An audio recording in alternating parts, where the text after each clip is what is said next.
Hey, welcome back to Soul Grow. Today's video is going to be a little bit different. It's going to be a little more confessional on my part. I want to share with you something that I've been struggling with, and I just want to start off by telling you two stories from my childhood that'll kind of play into the message I have for you today. And the first one is from my second grade year of elementary school. I don't know if you ever had a real strict teacher or not, but my second grade year, I had a Korean War veteran named Mr. Habra as my teacher. He's probably in his early mid-60s. And he had this thing where he was by the book, and he had a paddle in his class that kind of sat there and just haunted us students. He wasn't unfair about using it, but back in the late 80s, teachers could still paddle their students.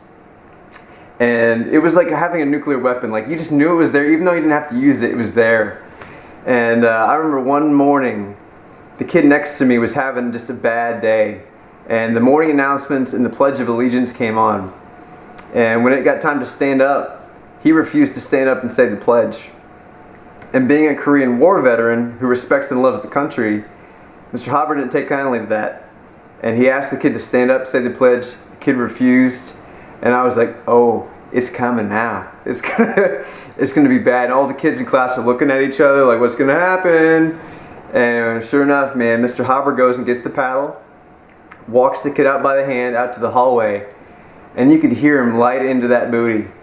And he didn't do it in a mean way. He wasn't yelling at the kid, but he was teaching him something about respect, especially respect for the country.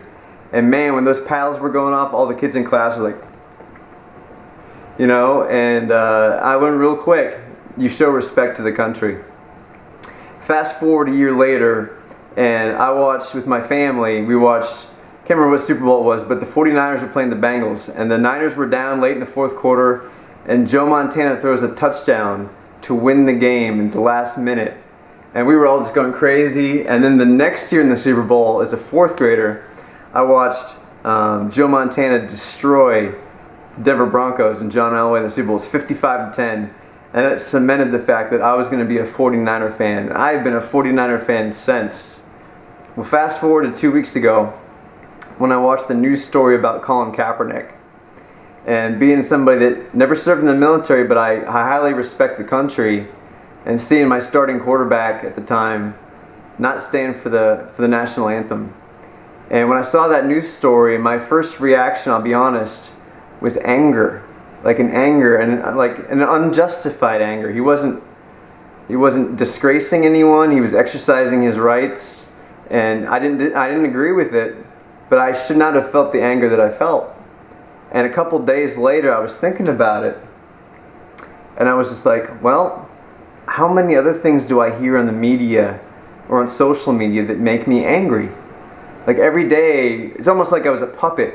Every day I'm hearing something like, oh, look how Hillary is lying to the country. You should be angry about this. Yeah, Hillary really is a cheat, you know? Or I hear something about how Donald Trump would say something offensive about women or a minority, and I'd hear this news story and suddenly I'm angry again. And I was just like, you know, how much do I get played like a puppet by the media to make me angry about stories? And my anger doesn't do anybody any good, really. It makes me offended. And when I open my Bible and read how Jesus reacted to situations, I never saw him tell his followers to get angry and offended. In fact, he says in the end of Matthew 24, I believe, he says that in times when wrongs and offenses increase, the love of many will grow cold. And I was just thinking about, in my life, when I'm offended at someone, there's no love. You can either be loved or offended, but you can't really have both. And so when the media plays us and constantly makes us offended at political groups or athletes or different situations, politicians, we get offended and it just shuts down love in our life. I may never love Donald Trump or Hillary Clinton, but I should not be angry and offended at them all the time. Or Colin Kaepernick or any other athlete that doesn't stand for the national anthem. In fact, I don't want to be offended and angry at anybody. In fact, Jesus, when he walked into Jerusalem and saw all the sin going on, he actually cried for the city. And in the Old Testament, you read Jeremiah crying and crying consistently over the sins of people.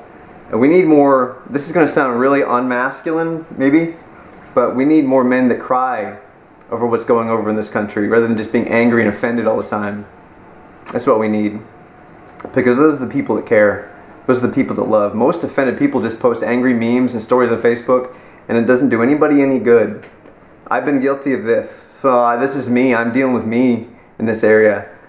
I don't want to be offended anymore. Just running around angry. I see too much of it in our culture. I see it on social media, and I'm part of the problem too. And Jesus tells us to pray for people that offend us and make us angry. Pray for our enemies. And Colin Kaepernick had a right to do what he did. I may not agree with how he did it, but I can't be angry about this. So the perspective I want to come from today is check your offense. Because offended people don't always serve people and don't love people. They're just angry. And I don't want to be played by the media to be angry anymore. And I hope you feel the same way. And if you're watching the news, maybe you need to check how much news you watch or social media stuff that you watch. Because Jesus wants to live at peace and in love and in hope. And the news doesn't really provide a lot of that to me anyways. And I got to check myself. So I just hope that encourages you today. Pray for people if you're angry at them. Instead of posting angry memes or whatever, angry stories, pray for them. And I'll try to do that too. I love you guys. I'll see you next time here on Soul Grow.